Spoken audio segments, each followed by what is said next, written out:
Bonjour à toutes et à tous, j'espère que vous allez bien et aujourd'hui on se retrouve pour une nouvelle vidéo. Alors vous avez été nombreux à me demander sous ma dernière vidéo dans laquelle je vous donnais une astuce pour retourner de Windows 11 à Windows 10 à me demander comment faire quand on n'avait plus le fichier windows.old et c'est une bonne question. D'après ce que j'ai pu comprendre, quand on n'a plus le fichier windows.old, il est globalement impossible de retourner vers Windows 10. Mais au cas où il y a un bug inconnu, je vais vous donner toutes les possibilités qui sont normalement applicables quand vous avez le fichier windows.old et si l'une de ces techniques fonctionne pour vous, ce sera génial. Il me semble important de le repréciser, mais toutes les astuces que je vais vous donner dans cette vidéo s'appliquent uniquement si jamais vous avez mis votre ordinateur à jour de Windows 10 vers Windows 11. Si jamais vous avez un ordinateur qui était de base sur Windows 11, vous ne pourrez pas retourner sur Windows 10 en désinstallant Windows 11 simplement. Il faudra passer par une réinstallation de Windows, mais tout ça je vous le réexpliquerai en fin de vidéo.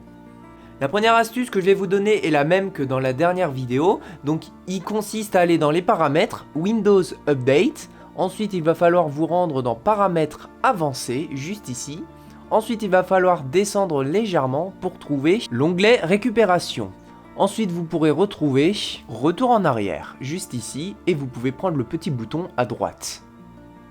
Si comme moi, vous n'avez plus le fichier windows.old, vous aurez ce message d'erreur qui vous indique que vous ne pouvez pas retourner à Windows 10 sans le fichier windows.old.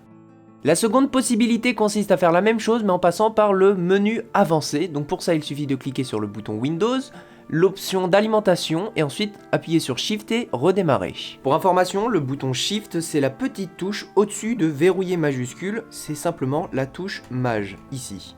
Donc ça c'est Shift. L'ordinateur redémarrera en mode avancé, évidemment il n'y a pas de problème a priori, donc il ne faut pas s'inquiéter, si ça met du temps, c'est simplement parce que votre ordinateur est plus ou moins rapide avec un disque dur ou un SSD. Vous tomberez alors sur cette fenêtre que vous connaissez plus ou moins, vous allez aller ensuite dans Dépannage, option avancée, et ensuite vous allez pouvoir aller dans Désinstaller une mise à jour juste ici. Une fois à l'intérieur, vous vous retrouverez avec deux possibilités, vous pouvez tester les deux, de toute manière vous risquez pas grand chose. Par exemple moi si je fais le premier, après vous avez un bouton désinstaller la mise à jour de qualité, et normalement si vous n'avez pas le fichier windows.old, au bout d'un certain moment vous devriez avoir un message d'erreur, qui est celui-ci, donc nous n'avons pas pu trouver la dernière mise à jour de qualité, donc vous pouvez faire fermer et tester le second, mais de toute manière si jamais vous n'avez pas le fichier windows.old, il y a peu de chances que cela fonctionne. Si jamais ça fonctionne, ça veut dire que vous avez eu un truc bizarre dans votre ordinateur, mais tant mieux, vous laissez faire l'installation, ou du moins l'un des installations, et tout devrait bien se passer.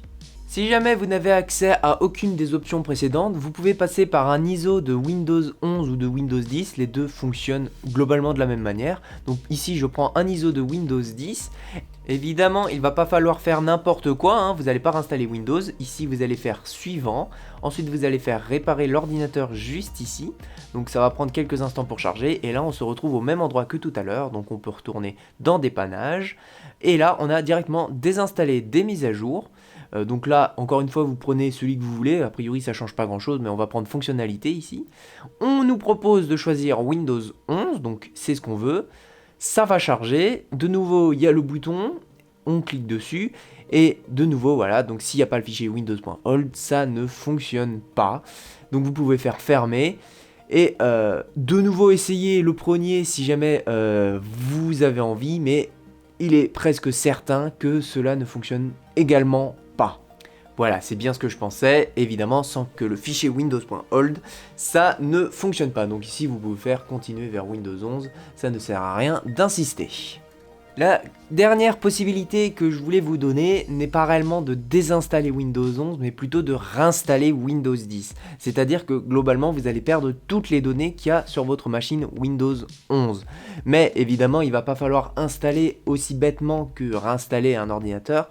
Copier tous les fichiers dont vous avez besoin, donc par exemple qui sont dans téléchargement, dans images, vidéos, etc. Copier tout ça dans un disque dur externe et vous pourrez réinstaller Windows 10 sans aucun problème. Si jamais vous avez la fibre, ça va aller directement pour installer tous vos logiciels. C'est vrai que c'est un peu plus long, mais voilà, il faut faire attention. En termes généraux, je vous conseille de toujours utiliser des disques durs externes pour stocker vos données, que ce soit vos photos, vos vidéos, vos logiciels, etc. N'hésitez pas à investir dans des slots disques durs sur votre ordinateur pour pouvoir brancher tous vos appareils directement sur votre unité centrale et pouvoir les débrancher aussi simplement que je peux le faire ici. Ça pourrait tout simplement vous éviter d'avoir des pertes de données si jamais vous avez un disque dur qui lâche, si jamais vous devez réinstaller votre ordinateur, si jamais vous prenez un virus, etc.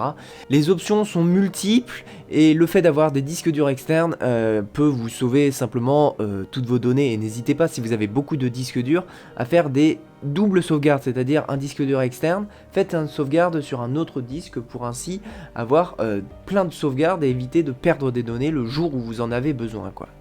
Bon voilà, j'espère que cette vidéo vous a plu. Si c'est le cas, n'hésitez pas à laisser un pouce bleu et à vous abonner, ça me ferait vraiment super plaisir. Si jamais vous avez des questions, n'hésitez pas à les poser en commentaire, j'essaierai d'y répondre à un maximum. Et en tout cas, moi je vous dis à très bientôt pour de très prochaines vidéos. Ciao!